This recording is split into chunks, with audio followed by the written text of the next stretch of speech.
First, live, local. This is Fox 12 Now.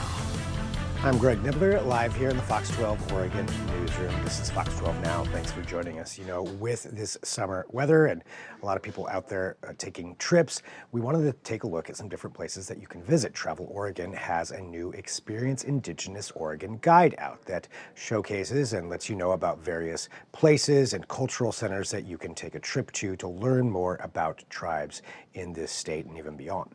One of the places you can visit is the Chachalu Museum and Cultural Center in Grand Ronde, Oregon, which is from the Confederated Tribes of Grand Ronde. And so we wanted to take a trip down there actually to talk to them about this center and what it means for the tribe, for the members, and what you can learn from visiting there. We spoke to Travis Stewart about this.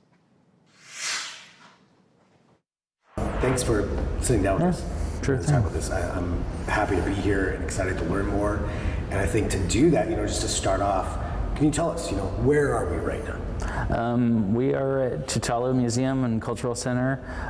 We're here at the Grand Ronde Reservation, which was established through a series of treaties in the 1850s as a new homeland for the tribes that were relocated to Grand Ronde. And to go into that just a little bit more, can you tell us, when we say like Confederated Tribes of Grand Ronde, what does that mean? Yeah, so there was originally over 30 bands and tribes that were relocated to the reservation here at Grand Ronde. Those people came from all over Western Oregon down into Northern California and Southern Washington. Went before the states existed, I guess, so really just without boundaries, and were relocated through a series of treaties during westward expansion, relocating them to Grand Ronde. So tell me about the history of this cultural center itself. When was this opened? What was really the philosophy behind it? Originally, probably, I guess that kind of started close to 25 years ago. There was just like a real need and desire to build a place to be able to tell our story, to be able to request loans from other institutions and able to bring like ancient belongings back here for educational purposes, just to be able to study, possibly to exhibit, but also just for people to have the ability to reconnect. I would think too, and correct me if I'm wrong, but with that many different bands that were brought here, to reconnect with some of those artifacts, some of those things, I would imagine that's a pretty challenging process, or could be. Absolutely, and kind of deciding what you're going to focus on also when building something.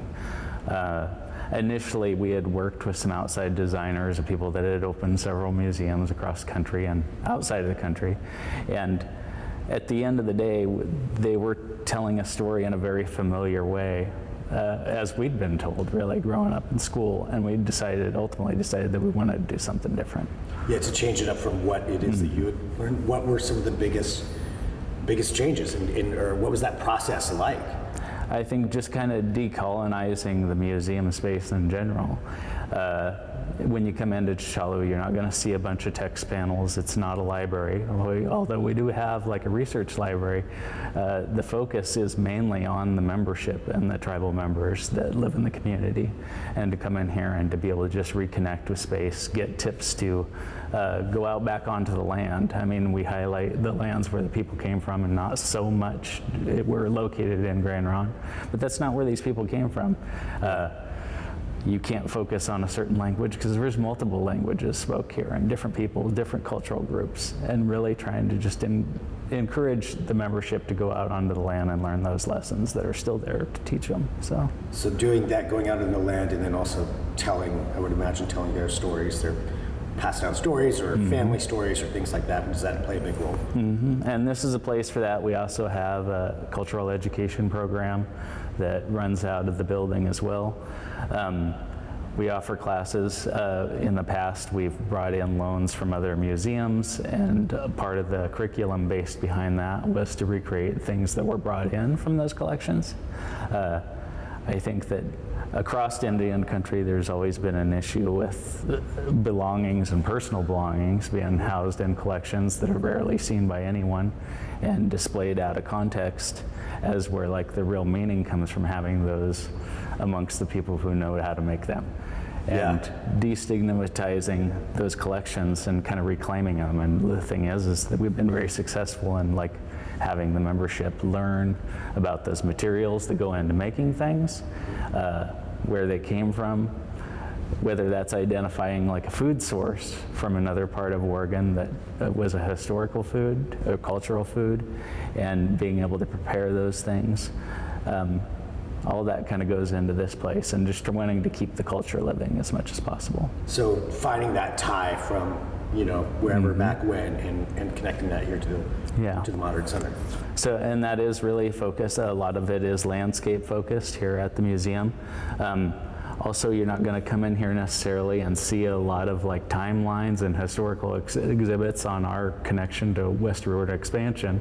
What you're going to see is contemporary tribal artists that are working in tribal spaces. Maybe they're calling out contemporary issues, maybe they're talking about historical issues and historical traumas, but really trying to be a focal point for that as well.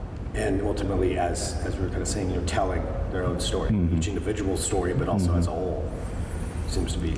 We really have a unique ability to tell our own story, and for those of us that kind of grew up prior to restoration efforts of the tribe, and throughout that time and watching the tribe rebuild its land base and its connections, going into museums, you see a basket on the wall and it's usually just without context. There will be like a little header as to where this came from.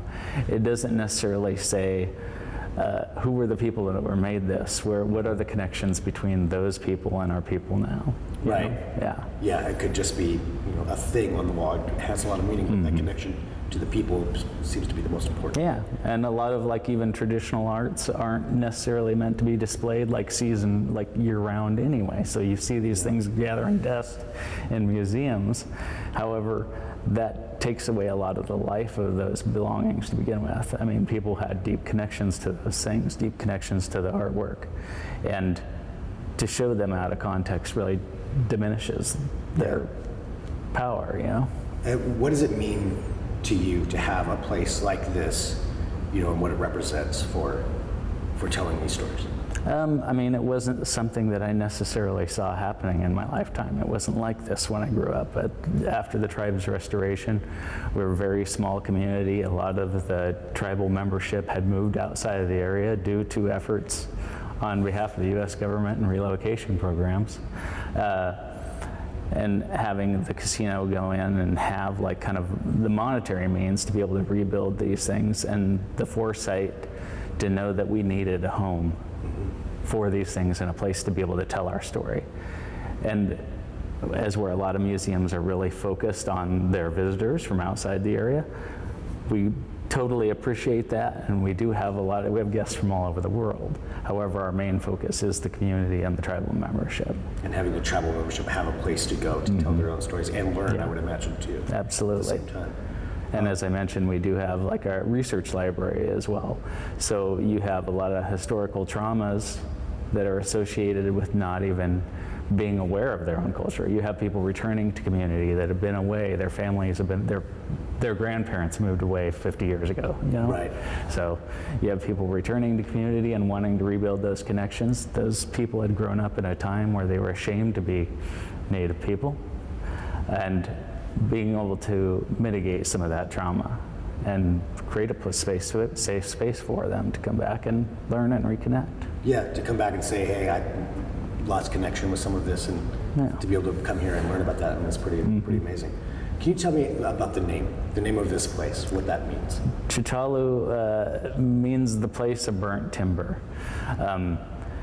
And that was the Kalapuya's name for this place where we're sitting and for the area that's now known as Grand Round. It was a burnt over area meant for, there was a historical practice of burning to mitigate wildlife management, to bring in places where things grow stronger, to make grazing fields for animals, and also as a major thoroughfare out of the valley heading towards the coast.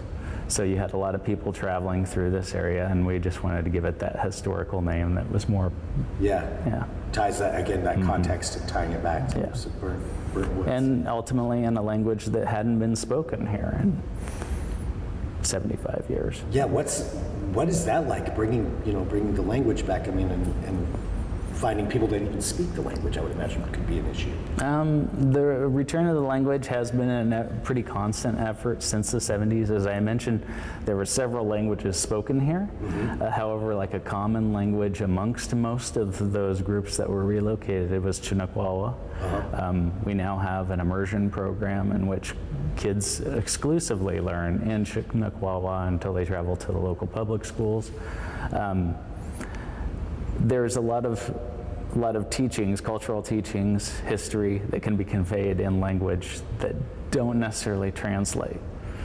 A lot of words that may encompass more of, encompass ideas like any language. Right. And how important that is to culture has been a real godsend for us. Yeah, that's amazing, and just to bring that back and be able to have a place where everybody can speak. And to grow up in a time where that really wasn't happening and not really being spoken, to having like a number of young people, like my daughter included, that like don't know a time when that language wasn't here and wasn't being spoken, or when any of these teachings and these things that are happening around culture were taken away from us. And now being able to have a chance to bring that back, like you mentioned, because you probably didn't grow up, but your daughter gets to now. That's fantastic. What do you think is one of the important things that the outside public should know about this center, this cultural center? Largely that we're still a living people and we have a culture that continues to grow and thrive. I mean, that was the position of our ancestors. During the encroachment of Western civilization, there was a lot of tough decisions made. And people will say, why didn't people fight back more? What could have happened? The thing is the idea is that our leaders back then in leadership looked towards the future. They were looking much further down the line and making sacrifices all along the way so that people would still be here. So we have a real story of resilience, and I think that shows in this place, and the ability to do an exhibit on John Smith and his artwork, because it tells just much about our history, contemporary work telling our story as a history book or textbook, if not more so, because there's a lot of inaccuracies in that. Yeah, and this is something living in here right now.